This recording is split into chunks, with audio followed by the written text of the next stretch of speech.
as planned this week, I wanted to do, to talk to you. Of course, I didn't get a good location. So I wanted to talk to you about core safe moves for those of you who have diastasis. So first and foremost, I'm just going to go a little over about diastasis because there's a lot of misinformation out there, okay? So, again, I don't even know how to put a title on this, but not until the end. Diastasis recti, so this is my little thing. As anyone can get diastasis, okay? You do not have to be a postpartum mother to experience diastasis. Men also get this. Women who do not have children also get this. It tends to come up a lot more for those of us in the postpartum period that have had babies because it puts a lot of strain on our linea alba. So we all have a piece of connective tissue down the front of our stomach. So we have our belly button, right? And then right here, our whole, let me see if I can find it for you. This is my belly, okay? Right here is the connective tissue. Our belly button is the weakest at that point. So basically imagine that this, okay, is your connective tissue before you have kids, okay? So, hey, Mommy's just recording a video. Okay, do you know where they are? Okay, so I'm just making a video. Hold on. Yes, they're right here on the bureau. Okay. Sorry, as I was saying. This is your connective tissue, okay?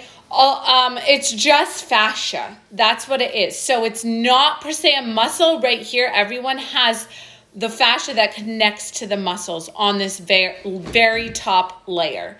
And then you have the other layers underneath. So you have your oblique layers and your internal and your external obliques. And then you have your transverse, which is your innermost. So this is on top of those, okay? This is like the fourth layer on top. So what happens during pregnancy, we're going to keep it that route. So what happens as your belly is expanding, this is stretching, okay? Like stretching to accommodate the growth of baby in your belly. Now what happens if you are not, so this is made to stretch, right? That's how our bodies are designed. So even like overweight people can experience diastasis because of the stretching of that ligament. And then what happens is why it's so important to be connected to your transverse abdominis, that innermost layer, is because that's going to be working underneath this, right? And to contracting and keeping your core strong. Like that is where your core strength. So after you have a baby, this is stretched out. And then what happens is if you are unable to connect to that deep core, this becomes very, like it just becomes very loose and kind of jiggly. And that's where the separation can happen. So the separation is not like a hole in your muscles. It's because your fascia is stretched out right there. So that's where you're going to feel that gap. And a lot of us have much more of a gap right at our belly button because there is a hole there for our umbilical cord through that fascia. So it becomes very weak there because you literally have a little hole in the fascia for that umbilical piece. Okay. So with that being said, that is where like diastasis comes from. So after you have the baby, what happens is if you're not able to do your deep core breathing and doing that mind-muscle connection, helping this become, you know, the deep breathing truly brings this back together in true just healing, and being mindful of all of our movements in our day, because diastasis is not like, okay, I did too many crunches the wrong way, or I need to do these 5 moves in 7 minutes of my day to heal my core. Diastasis truly is an everyday problem. So it's more than just a move. It's your posture throughout your day. Because if you're like hunching around and you're pushing on this, you know, that's not helping. You need to be mindful of your posture. You need to be mindful of your breathing. You need to be mindful of when you're bending down to pick up, like all of that, how you're rolling out of bed, getting off the couch, all of that has an impact on your diastasis healing issue.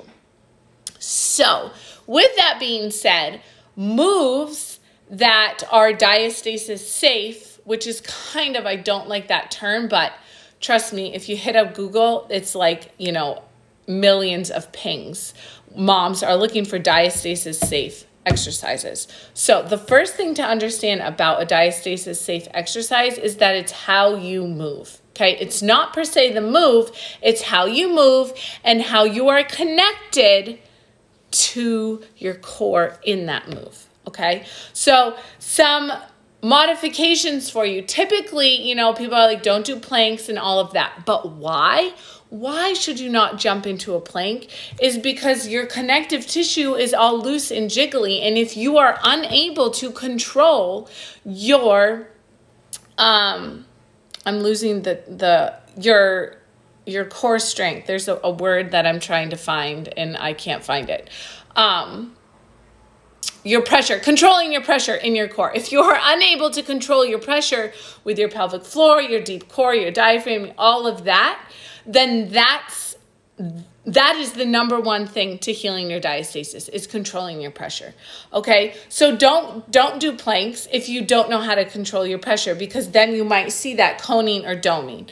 So the coning or the doming is telling your body and telling you as a visual cue, I cannot control my pressure in this movement. So I need to stop and then try again.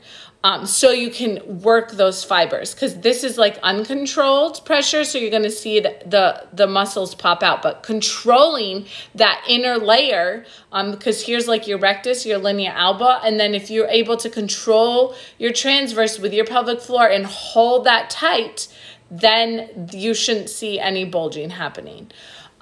So I always say, in order to heal your diastasis, you literally are supine, laying on your back, doing breathing exercises. And I will make a reel of some of these exercises, okay, starting. So there's a process to heal your diastasis, excuse me, to healing that. And that is starting on your back first. Easiest position to connect to your breath, because you're laying down, your body is relaxed, you're not worried about holding everything up. So doing some of those like little heel slides and toe taps, but you guys, it's being connected in that movement. If you're just like flailing your leg, tapping your toes, that's not true healing. You have to be connected to your core, your deep core. So that, and then you can progress to kneeling, connecting any move that like in kneeling position. And then you can go to full like standing. So positions in standing. So you can attempt to do a plank, you know, on a wall or on a surface, like on a bench, and seeing, can you keep it connected while you're in that tilt? You're not putting full pressure on it, but it's going to be a great indicator for you to going down. And then you can go on your hands and knees. So doing a bear, just doing a cat-cow position, connecting there. Doing bird dogs. Seeing if you can do a plank on your knees. Is that possible? So that's pretty much the process for healing your diastasis, and truly understanding that it is a whole body issue. You need to be connected to your breath, number one. Two, understanding it's a whole body issue, so being mindful of your movements in your everyday life. And then three, you know, layering on those progressions from supine, kneeling to standing, and then switching over and being on your all fours is the best progression for that. So I hope that was helpful. Again, questions, stay tuned for my reel, and I will show you some of those moves for you, what that looks like. Okay, I hope that was helpful. Peace. Now I never know how to end it.